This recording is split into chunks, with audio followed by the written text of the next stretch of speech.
సంవత్సరాల తరబడి ఎన్ని మందులు వాడినా మీ మోకాల నొప్పులు తగ్గట్లేదా? ప్రాణ పెయిన్ క్లినిక్ లో అత్యాధునిక చికిత్స.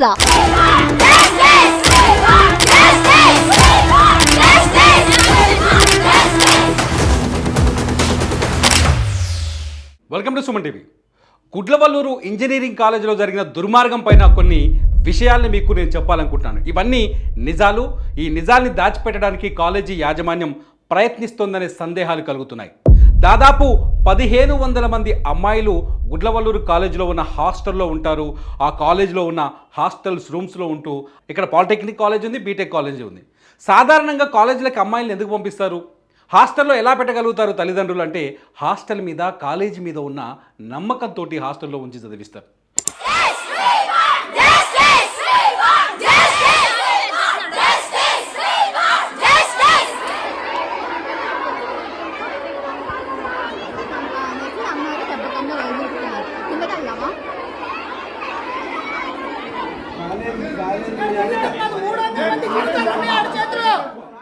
అటువంటి అమ్మాయిల జీవితాలతో ఆటలు ఆడుకుంటున్నారు కాలేజీలోని కొందరు విద్యార్థులు. ఈ విషయాన్ని ఎందుకు కాలేజీ యాజమాన్యం పట్టించుకోవట్లేదు? ఇదే నా డైరెక్ట్ ప్రశ్న. కొద్దిసేపటి క్రితమే ఆంధ్రప్రదేశ్ మంత్రి నారా లోకేష్ గుడ్లవల్లూరు ఇంజనీరింగ్ కాలేజీలో జరుగుతున్న దుర్మార్గాలపైన ఎంక్వైరీ చేయమని చెప్పేసి అధికారులకు ఆదేశాలు జారీ చేశారు. ఈ ఎంక్వైరీలో విషయాలు బయటకు వస్తాయో లేదో తెలియదు. ఇప్పటికే 2 వ్యక్తుల్ని పోలీసులు అదుపులోకి తీసుకున్నారు. ఏం జరిగిందంటే, అసలు కుల్లా చెప్పాలనుకుంటే ఏం జరిగిందంటే, కాలేజీలో బీటెక్ 4th ఇయర్ చదువుతున్న ఒక అబ్బాయి, అతని పేరు చెప్పడానికి వీలేదు, ఇంకా పోలీసులు అతన్ని నిందితుడిగా కన్ఫర్మ్ చేయలేదు, కానీ అతన్ని అదుపులోకి తీసుకున్నారు. అతని దగ్గర ల్యాప్టాప్స్ తీసుకున్నారు, మొబైల్ కెమెరా తీసుకున్నారు. అతని ల్యాప్టాప్లో ఉన్న డేటాని పరిశీలిస్తున్నారు. అతని ల్యాప్టాప్లో బోలెడన్ని అమ్మాయిల వీడియోలు ఉన్నట్టుగా ఇన్ఫర్మేషన్ బయటకు వస్తుంది. అమ్మాయిల వాష్రూమ్లో 3 ఫ్లోర్లు ఉంటుంది హాస్టల్. ఆ హాస్టల్ ప్రతి ఫ్లోర్కి ఒక కామన్ వాష్రూమ్ ఉంటుంది. ఆ కామన్ వాష్రూమ్లో ఈ వ్యక్తి ఎవరైతే 4th ఈసీఈ చదువుతున్నాడో, ఇంజనీరింగ్ 4th ఇయర్ చదువుతున్నాడో, ఆ విద్యార్థి తనకు సంబంధం ఉన్న, తనకి తెలిసిన ఒక అమ్మాయి ద్వారా వాష్రూమ్లో ఈ హిడెన్ కెమెరా పెట్టించాడు. ఇది కన్ఫర్మ్, ఎందుకంటే హిడెన్ కెమెరాని విద్యార్థినులు స్వాధీనం చేసుకున్నారు. ఎప్పుడైతే హిడెన్ కెమెరాని పట్టుకున్నారో అప్పుడే గుడ్లవల్లూరు ఇంజనీరింగ్ కాలేజీలో ఆందోళన మొదలైంది. రాత్రంతా అక్కడ స్టూడెంట్స్ పెద్ద గోల చేస్తున్నారు. రాత్రంతా ఆందోళన చేశారు. అక్కడ స్టూడెంట్స్ చూడండి, రాత్రంతా మొబైల్ కెమెరాలు ఓపెన్ చేసి మాకు న్యాయం కావాలి, వీ వాంట్ జస్టిస్ అంటూ ఆందోళన చేస్తున్న వీడియో ఇది. ఈ వీడియోలో మీరు చాలా స్పష్టంగా చూడొచ్చు. అక్కడ విద్యార్థులు రాత్రంతా ఎప్పుడైతే గుడ్లవల్లూరు కాలేజీలో హిడెన్ కెమెరా వాష్రూమ్లో దొరికిన నాటి నుంచి దాదాపు 300 వీడియోలు రికార్డ్ చేశాడు దుర్మార్గుడు. దాదాపు 300 వీడియోలు రికార్డ్ చేసి ఆ వీడియోని ఏం చేశాడు అనేది ఇప్పుడు ఇంతవరకు అంతు చిక్కడం లేదు. ఆ 300 వీడియోలు రికార్డ్ చేయడం కొత్తగా కాదు. 2nd ఇయర్ నుంచే గడిచిన 2 సంవత్సరాలుగా ఈ దందా సాగుతోంది. గడిచిన 2 సంవత్సరాలుగా ఈ విషయం హాస్టల్లో ఉన్న చాలామందికి తెలుసు, కాలేజీలో ఉన్న చాలామందికి తెలుసు, బాయ్స్ హాస్టల్లో ఉన్న వాళ్ళకి కూడా కొందరికి తెలుసు. ఈ విషయంలో చాలా స్పష్టంగా చెప్తున్నారు.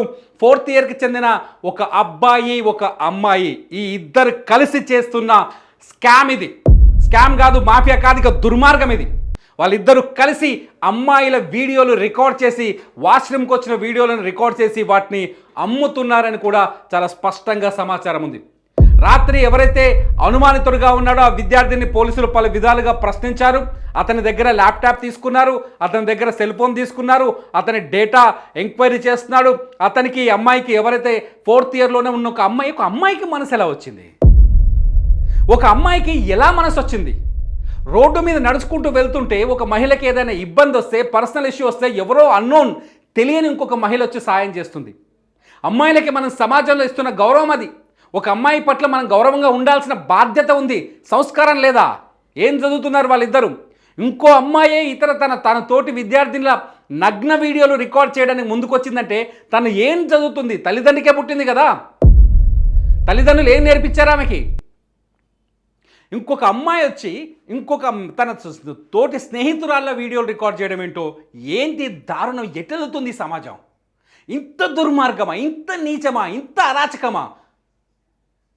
ఒక దుర్మార్గుడు, ఒక ఇంజనీరింగ్ 4th ఇయర్ చదువుతున్నాడు, వాడు క్రిమినల్ బ్రెయిన్ ఎలా ఉండాలి? వాడు క్రిమినల్ ఆలోచించడం ఏంటి? నాకు అర్థం కాదు. వాడు చదువుకున్నప్పుడే రౌడీలా ఉన్నాడు, వాడు చదువుకున్నప్పుడే కాకలు తిన్న నేరస్తుల్లాగా కెమెరాలు పెట్టి అమ్మాయిల వీడియోలు రికార్డ్ చేస్తున్నారంటే సమాజంలోకి ఇటువంటి వ్యక్తి వస్తే ఎంత దుర్మార్గం ఉంటుంది, సమాజం ఎంత నాశనం అవుతుంది. కాలేజీని నమ్ముతారు, కాలేజీ యాజమాన్యం ఎందుకు పట్టించుకోవట్లేదు? కాలేజీ యాజమాన్యానికి కూడా చాలా ప్రశ్నలు ఉన్నాయి. కాలేజీలో 2 సంవత్సరాలకి దుర్మార్గం జరుగుతుంది. ఇంత పెద్ద కాలేజీలో 1500కు పైగా అమ్మాయిలు హాస్టల్లో ఉంటున్న కాలేజీ పైన భద్రతని చూసుకోవాల్సిన, భద్రతని పర్యవేక్షించాల్సిన అవసరం కాలేజీ యాజమాన్యానికి లేదా? కళ్ళు మూసుకుందా కాలేజీ యాజమాన్యం? ఆ మహిళలకి ఏమైనా, అక్కడ ఉన్న అమ్మాయిలకి ఏమైనా చిన్న ఇబ్బంది జరిగినా మీ కాలేజీకున్న బ్రాండింగ్ అంతా నాశనం అయిపోతుంది కదా. ఎందుకు పట్టించుకోవట్లేదు? లేకపోతే మీకు కూడా మీ కాలేజీలో ఉన్న స్టాఫ్కి ఎవరికైనా దీంతో సంబంధం ఉందా? ఇప్పుడు ఇవే అనుమానాలు కలుగుతున్నాయి. ఎందుకంటే 2 సంవత్సరాలుగా కాలేజీలో ఈ దుర్మార్గం జరుగుతుంది. 2 సంవత్సరాల క్రితం ఈ హిడెన్ కెమెరాను ఏర్పాటు చేసినట్టుగా కొన్ని రిపోర్ట్స్ చెప్తున్నాయి. అంతేకాదు 300కు పైగా వీడియోలు, ఇంకెన్ని వీడియోలు ఉన్నాయో మనకు తెలిసింది 300 వీడియోల గురించి. ఇప్పుడు బయటకు వచ్చిన 300 వీడియోల గురించి ఎన్ని వీడియోలు ఉన్నాయో, ఒక్కొక్క వీడియో ఎన్ని మొబైల్ ఫోన్లు మారిందో అర్థం కాని పరిస్థితి. ఇంత దుర్మార్గం జరుగుతుంటే కాలేజీ యాజమాన్యం ఎందుకు పట్టించుకోలేదు, ఎందుకు నిఘా పెట్టలేదు? రెండో విషయం వచ్చి, వారం రోజుల క్రితమే ఏదైతే కెమెరా గురించి కొందరు అమ్మాయిలు వెళ్ళి కాలేజీ యాజమాన్యానికి ఫిర్యాదు చేస్తే ఆ సమస్యను సద్దుమణిగేలా ప్రయత్నించారు తప్ప ఎందుకు రైజ్ చేయలేదు? నిందితులను పట్టుకొని ఎందుకు ప్రశ్నించలేదు? అతని తల్లిదండ్రులను ఎందుకు పిలవలేదు? అతని పోలీసులకు ఎందుకు పట్టించలేదు? ఇప్పటి వరకు విద్యార్థినిలో ఆందోళన చేసే వరకు ఎందుకు కళ్ళు మూసుకొని నోరు మూసుకొని ఉంది కాలేజీ యాజమాన్యం? ఇది దుర్మార్గం కాదా? ఇది అన్యాయం కాదా? మిమ్మల్ని నమ్మి ఎలా పంపించాలి? ఆ పిల్లలు అక్కడ కాలేజీలో చదువుతున్న ఒక్కొక్క అమ్మాయి తల్లిదండ్రులు ఎంత కష్టపడి రూపాయి దాచుకొని పిల్లల భవిష్యత్తు కోసం డబ్బులు కూడబెట్టి మీ కాలేజీకి ఫీజుల రూపంలో దారపోస్తుంటే మీరు ఇదా చేసేది?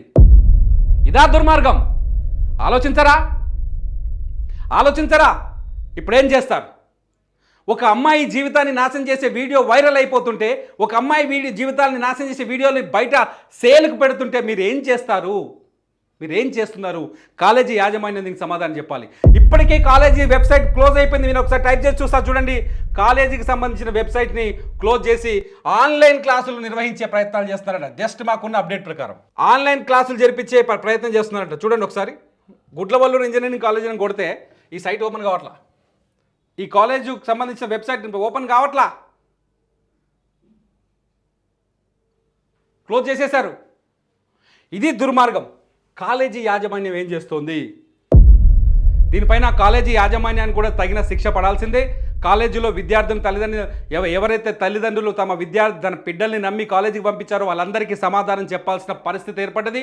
అంతేకాదు ఈ వీడియోలు ఎవరెవరికి అమ్మారనేది ఇప్పుడు అతిపెద్ద ప్రశ్నగా మారింది. ఇటువంటి వ్యక్తులను ఏం చేద్దాం? నిమ్మకు నీరెత్తినట్టుగా నిర్లక్ష్యంగా ఉన్న కాలేజీ యాజమాన్యాన్ని ఏం చేద్దాం? ఒక అమ్మాయి మరో అమ్మాయి జీవితాన్ని నాశనం చేయడానికి, తన తోటి స్నేహితుల వీడియోల్ని రికార్డ్ చేయడానికి వాష్రూమ్లో కెమెరా పెట్టిన అమ్మాయిని ఎలా శిక్షించాలి?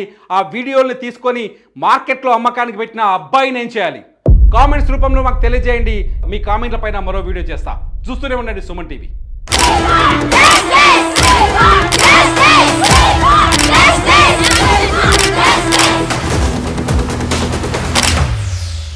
సుమన్ టీవీలో మీ పర్సనల్ అండ్ బిజినెస్ ప్రమోషన్స్ కోసం కింది నెంబర్కి కాంటాక్ట్ చేయండి.